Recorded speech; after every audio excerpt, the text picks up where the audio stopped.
Sup everybody, this is Carrick with ACG, the Bearded Shaman of Gaming, bringing you game reviews at the speed of embargo. Today's tale of torturous delight is an isometric RPG known as Ember from Enfusion Interactive, published by 505 Games, and weaving a magic spell of thieving +4 on your wallet for $9.99 US. Ember promises a bevy of opportunities in a land where swords and sorcerers roam, where the deer and the antelope are insanely aggressive, and where monsters might not be as monstrous as you think. So let's see if Ember is the close cousins of the classics like Baldur's Gate, Planescape Torment, and Arcanum, sharing in the glory of a family heritage without the strange inbreeding. Or is it more Robin Hood, the Legend of Sherwood, which no matter how well it played always suffered from the age-old question, why the hell was this even made and who removed the R from my PG? Let's check it out and see. As always, if you like the video, maybe subscribe. So here's the review for Ember, sleeping with the enemy Julia Roberts chainmail style, the world's most talkative dead guy, and spot checking the loyalty of royal spouses. Graphics are up first. Okay, so I have to admit, I had no clue what to expect. The game is also supposedly on mobile devices soon, so was this going to be one of those titles with low polygon resources blown up to Lego-like proportions on the PC screen where everyone looks like their faces are cut from granite, and then the sculptor looked and went, oh crap, I got another job, and just left them unfinished? In a word, no.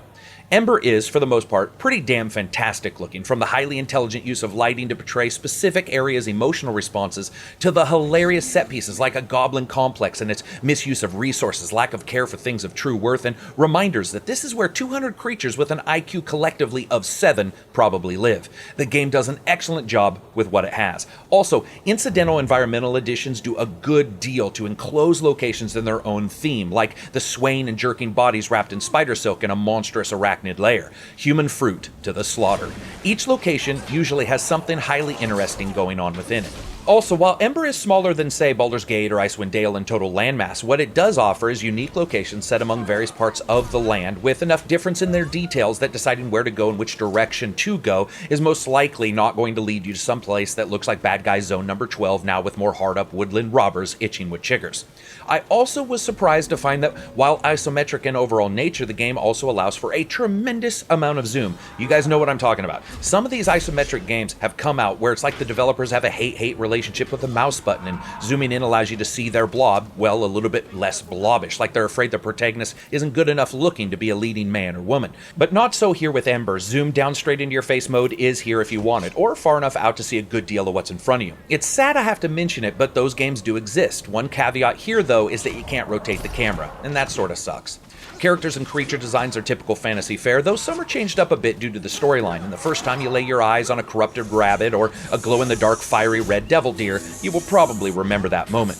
While animations in combat are good and each special attack or trait has its own animations, since main attacks are your bread and butter, you will notice some repetition there. There's not any variation on those basic attacks. Noticeable later on, but a small quibble nonetheless. Now, whether you're throwing down fiery balls of please burn broth at people's feet or slipping behind an enemy like a magical backstab into their turn-off switch, the game really does a good job lending physicality to the special moves. For example, one attack is where you slip behind an enemy for that backstab, and the quickness and hard hit from the back adds weight to the look of the game. This also helps you identify that you're even using a special move, especially when a ton of people end up crowding up on the screen. The only thing I did notice is that unlike many other titles where people are basically blood-fueled juice packs, the fact is that when you snick or snack someone's head off, not much really happens. They just typically fall over. There isn't that over-the-top fountains of bloody plasma that some games employ. Dudes pretty much just drop like somebody unplugged them from the sword and sorcery version of the Matrix. So if you're wanting Diablo-style exploding body parts, this isn't the place for pieces. And while the UI isn't perfect, I found it serviceable, and the option to move the minimap to the other side was this small addition, but one I actually ended up taking advantage of later on. A pretty good UI overall. Now, when it came to game options, you could do things like change the anti-aliasing, of course your resolution, add VSync. There wasn't much here. And it performed with high frame rates at all times on the 670M, GTX 980, and GTX 1080. In the town, though, there was this bit of stuttering that came up as larger locations came into view. It's not bothersome, but it was noticeable, and it may have something to do with the fact that the game loads the entire title up front, and from there on, there is almost no loading in the game whatsoever. You know, when you think about it, a game like this, especially entering a highly contested field, has to offer its own look. Otherwise, it becomes generic land number 33, the search for more red dots on the minimap. For the most part, Ember holds up well due to a nice little weather system and day-night cycle that can change up any location you visit depending on when and how you end up entering it. Lastly, as I said, loading. Once you're done with the first one, which is insanely long, it can actually appear like a bug, the loading's instant. That's right, you basically just go from one place to the other, vroom, you're there. I loved that. It really did hold the entire title together as a package much better that way than constantly broken loading. As a package, I'd say I'm pretty highly impressed with what the game offers for its price. Sound, music, and voice.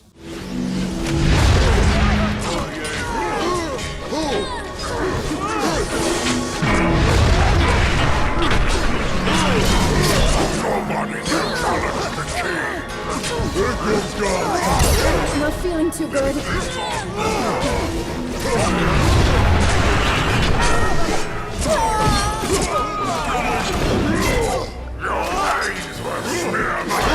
Heal me!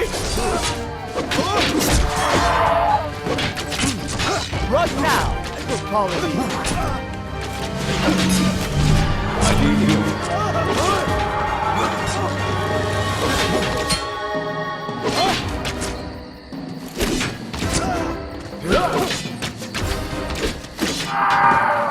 And as always, sound is up first. It's pretty good when you charge into battle, dropping scorching heat waves on enemies or incorporating an armor's ability to let you leap into the enemy fray and slam into the ground superhero landing style like some kind of fantastical Captain America. Most of the sound effects are done really well and have a good full-throated sound and don't get too muddy during intense combat.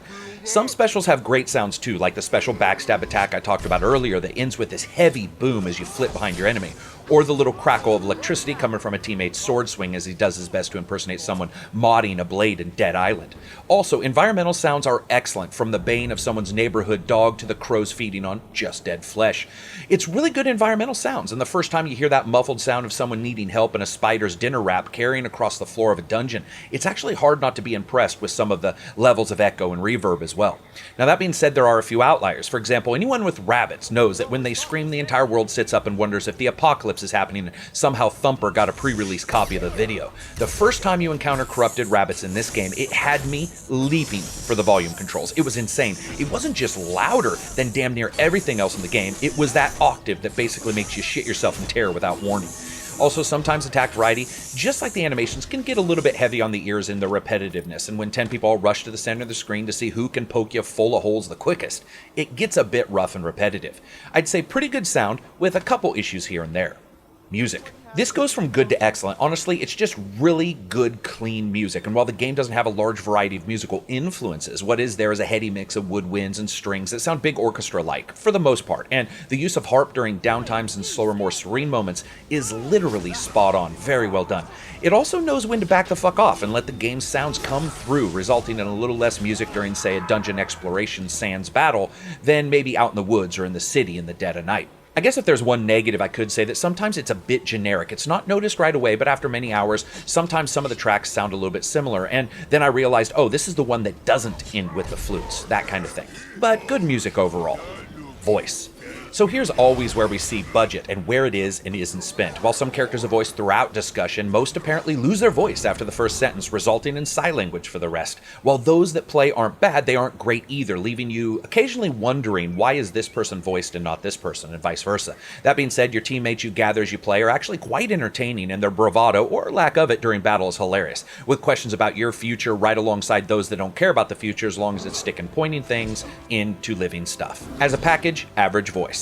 And of course, now the category that holds it all together, gameplay. So the story goes a little something like this. You're a member of the Lightbringers, a race that was wiped out by the dwarves, humans, and elves, and apparently the universe's largest and most lethal battle royale many centuries before, over the use of things called embers, which are basically sentient meteorites that smashed down years before.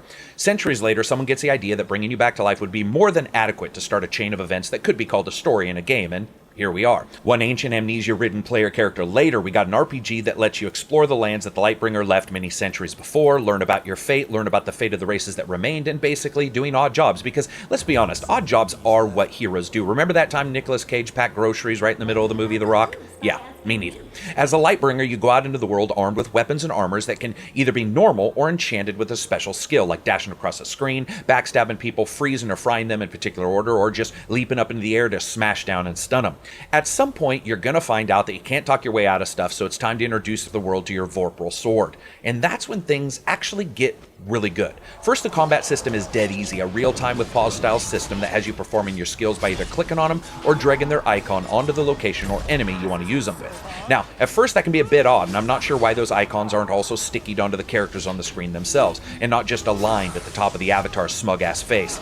Regardless of that, combat is somewhat streamlined with only health and energy to really watch out for. Run out of health and you're taking a dirt nap, gutter sniped by the enemies of the Lightbringer. Run out of energy and suddenly all your special moves stop working. That would be like me being tired and my car not being able to shift into 5th gear.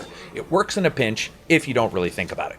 Now, restoring energy and health can be done via items in your inventory that are found or crafted, and man, the crafting is wickedly deep here. Everything from sewing to metalwork to cooking to alchemy are all represented and need special items in the game world to be done like an oven or a forge. And of course, crafting items return more health or energy than those found. Let's be honest, in the middle of battle, eating an apple's okay, but smashing down an entire apple pie is a big fuck you to the enemies right before you enter battle is both cooler and a little bit confidence building, and I dig that. Now, also the game restricts you from eating or using too many items in a row, so if you think you can eat 25 crab apples without getting stomach-shearing cramps, you're wrong. Same with energy, you basically have to wait it out or sleep. Now, sleeping's both inherently useful and a little bit hilarious at the same time. It's useful because it returns you back to health and moves time forward, something that might be good for a quest and is certainly good to keep you ready to face enemies. Enemies who might be 4 feet from you as you sleep, grabbing your big life-size Mila Kunis pillow and shacking off for 40 winks in the doorway of the enemy's stronghold as they just stand there staring at you. Nope, it's nappy time, please stand by. The hilarity of sleeping about 20 feet away from what looks like an Andre the Giant spider hump result isn't really lost on you, but you know what? It works. As you adventure, you gather up friends who will go forth into the unknown by your side and fulfill areas that you can't, like magic or thievery. Now, you can only have 3, so it's like Party of 5 the -2 edition, and while that felt useful most of the time, I wish I had been able to have more.